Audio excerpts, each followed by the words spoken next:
کیونکہ قرآن مجید میں بھی آتا ہے وَقَدِّمُوا لِأَنفُسِكُمْ، اپنے نفسوں کے لیے آگے بھیجو.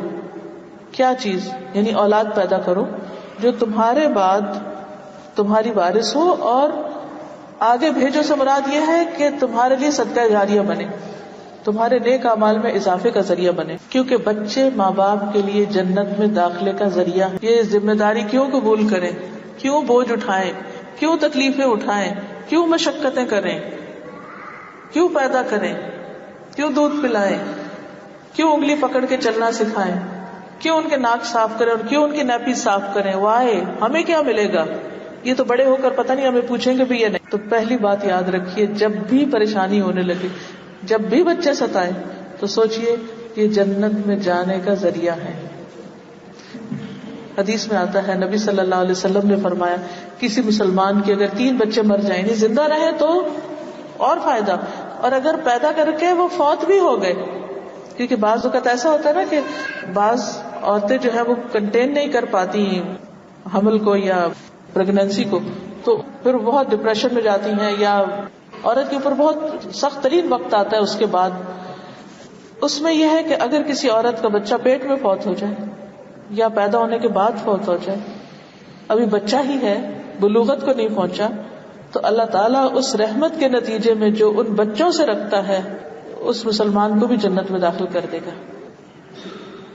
تو بچے چھوٹے ہوں یا بڑے، پیدا ہو جائیں یا پیدا ہونے سے پہلے، ان کا وجود میں آنا ہی والدین کے لیے باعث رحمت ہو جاتا ہے، اور وہ ان کی آخرت کی کامیابی کا ذریعہ بنتے ہیں. وقتی طور پر ان کو دیکھ کے ہم خوش ہوتے ہیں، انجوائے کرتے ہیں، اور ان سے امیدیں لگا لیتے ہیں کہ یہ بڑا ہو کر ہمارا سہارا بنے گی. سب باتیں ایک طرف ہیں، یہ وقتی ہیں. اصل فائدہ کب ہے کہ وہ ہمارے لیے چھوٹے اگر فوت ہو گئے تو جنت میں جانے کا ذریعہ بنے، اور اگر ہمارے بعد دنیا میں ہے تو ایسے نیک کام کریں جو ہمارے لیے صدقہ جاریہ بنے. نبی صلی اللہ علیہ وسلم نے فرمایا جب کسی آدمی کا بچہ فوت ہو جاتا ہے تو اللہ تعالیٰ فرشتوں سے فرماتا ہے کیا تم نے میرے بندے کے بچے کی روح قبض کر لی؟ وہ عرض کرتے ہیں کہ ہاں. اللہ تعالیٰ فرماتے ہیں کیا تم نے اس کے دل کا پھل ٹکڑا قبض کر لیا؟ وہ عرض کرتے ہیں ہاں. پھر اللہ تعالیٰ پوچھتے ہیں میرے بندے نے کیا کہا؟ فرشتے عرض کرتے ہیں اس نے تیری تعریف کی اور انا للہ و انا الیہ راجعون پڑھا. تو اللہ تعالیٰ فرماتے ہیں کہ میرے بندے کے لیے جنت میں ایک گھر بناؤ اور اس کا نام بیت الحمد رکھو. یعنی اگر بچے زندہ ہیں تو بھی، اور اگر فوت ہو جائے اور انسان صبر کرے تو اس بچے کے جانے پر ایسا محل انسان کو ملے گا کہ جس کا نام بیت الحمد ہے. ہم تعریف کو کہتے ہیں نا کہ ایسا گھر جس کو دیکھتے سب تعریف کرنے لگے، ایسا گھر وہاں انسان کو ملے گا. دنیا میں آپ دیکھیے کہ آپ کئی گھروں کے پاس سے گزرتے ہیں تو آپ ایک دم کہتے ہیں کیا خوبصورت گھر ہے، کتنا زبردست ڈیزائن ہے، اور بعض اوقات رک جاتے ہیں، بعض اوقات تصویر اتارنے لگتے ہیں، بعض اوقات دیکھ کے انجوائے کرتے ہیں، تمنا کرتے ہیں ہمارا بھی ایسا گھر ہو. لیکن اللہ تعالیٰ زندگی میں مختلف امتحان لا کر ایک بڑی نعمت سے انسان کو نوازتا ہے، اس لیے اس کی قدر کرنی چاہیے.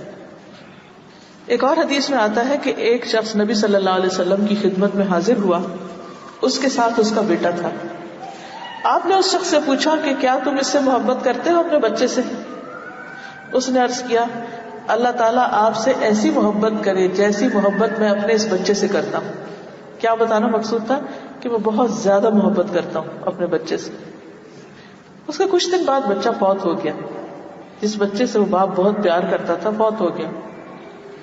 آپ نے اس بچے کو نہیں دیکھا تو اس کے والد سے پوچھا کہ وہ بچہ کدھر ہے جس سے تم اتنی محبت کرتے ہو؟ تو اس نے بتایا کہ وہ بچہ فوت ہو گیا.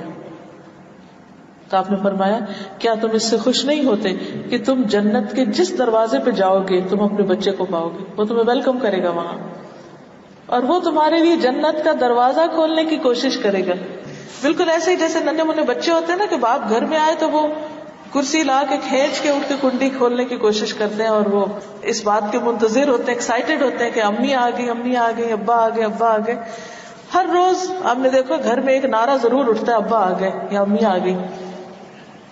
تو بالکل اسی طرح جس طرح دنیا میں وہ ویلکم کرتے ہیں اسی طرح آخرت میں جنت میں بھی وہ ویلکم کریں گے اور والد کے لیے جنت کا دروازہ کھولیں گے. سنن النسائی کی روایت ہے. اس لیے بچوں کو صرف مصیبت ذمہ داری، پاؤں کی زنجیر یا بے آرامی کا باعث یا ایک مشقت نہ سمجھیں. جب بھی تکلیف ہونے لگے، جب بھی آپ ان کی وجہ سے ریسٹرکٹیڈ فیل کریں، کیونکہ کئی مائیں تو ہائے مصیبت، کئی عورتوں کو میں نے دیکھا ہے پریگنینسی ہوتے ہی غمگین ہو جاتی ہیں، پریشان ہوتی ہیں جب ایک اور مصیبت آنے لگی. یہ سوچ نہیں ہونی چاہیے. یہ اللہ کی ایک امانت ہے جس کے لیے اللہ نے آپ کو چنا ہے. حتیٰ کہ اگر اسپیشل بچہ بھی ہے، کیونکہ بعض بچے تو خوبصورت ہنستے کھیلتے ہوتے ہیں، لیکن بعض بچے اسپیشل ہوتے ہیں، ہینڈی کیپ بچے جن کو کہتے ہیں ہم، معذور بچے ہوتے ہیں. اب اس کا تو کسی کو پتہ چل جائے تو ماں باپ کو رو رو کے برا حال ہو جاتا ہے. ان کی پریشانی کا عالم تو دیکھا نہیں جاتا. obviously پریشانی ہوتی ہے، کوئی خوشی کی بات تو نہیں ہوتی، لیکن اس پر بھی پازیٹو رہنا چاہیے اور یہ سوچنا چاہیے کہ اچھا اللہ نے اس خاص بچے کی خدمت کے لیے ہمیں چنا، یہ اللہ کا فیصلہ ہے. اس نے اوروں کو دوسری طرح کے بچے دیے اور مجھے اس طرح کا خاص بچہ دیا. ایسی صورت میں بھی اللہ سے ناراض نہیں ہونا چاہیے، صرف غمگین نہیں رہنا چاہیے، کیونکہ اگر آپ غمگین رہیں گے تو آپ اس کی لک آفٹر کیسے کر سکتے ہیں، آپ اس کا خیال کیسے رکھ سکتے ہیں. اللہ تعالیٰ کی اس دنیا میں کوئی بھی چیز بیکار نہیں ہے. اس بچے کے آنے کا بھی کوئی مقصد ہے، اس کے پیچھے بھی کوئی سبق ہے. وہ چاہے تو بہترین سے بہترین حالت میں پیدا کر دے، وہ چاہے تو انتہائی ذہین بچہ آپ کے گھر میں پیدا کر دے، لیکن اگر وہ اسپیشل بچہ اور آپ کو اس سے دنیا کا کوئی فائدہ نظر نہیں آ رہا تو بھی صبر سے کام لیجیے، وہ آخرت میں عظیم اجر کا باعث ہوگا. بچوں کو پالنا تو ویسے ہی باعث اجر ہے، لیکن خاص بچوں کو پالنا کئی گنا زیادہ باعث اجر ہے، کیونکہ آپ نے ان کو صرف دیا ہے، ان سے آپ کو ملا کچھ نہیں، لیکن ان کے ذریعے اللہ نے معلوم نہیں کس کی ہدایت، کس کے شکرانے اور کس خاص مقصد کے لیے اس کو آپ کے ہاں پیدا کیا. اور کبھی یہ نہیں سوچنا چاہیے کہ یہ بطور سزا کسی کے ہاں کوئی پیدا ہو گیا، یا کوئی ماں باپ کا گناہ ہوگا، یا کوئی ایسی غلطی ہوگی ان کی جس کی وجہ سے ان کو ایسے بچے ملے. اور جب کوئی بچہ بہت ذہین یا بہت خوبصورت یا بہت اچھا پیدا ہو تو یہ کبھی نہیں سوچنا چاہیے کہ یہ بڑا ہمارا کمال ہے یا ہم ایسے ہیں تو اس وجہ سے اللہ نے ہمیں یہ دیا. وہ بھی اللہ کا فیصلہ اور اللہ کا شکر ادا کرنا چاہیے کہ اس نے ہمیں ایک بہترین نعمت سے نوازا.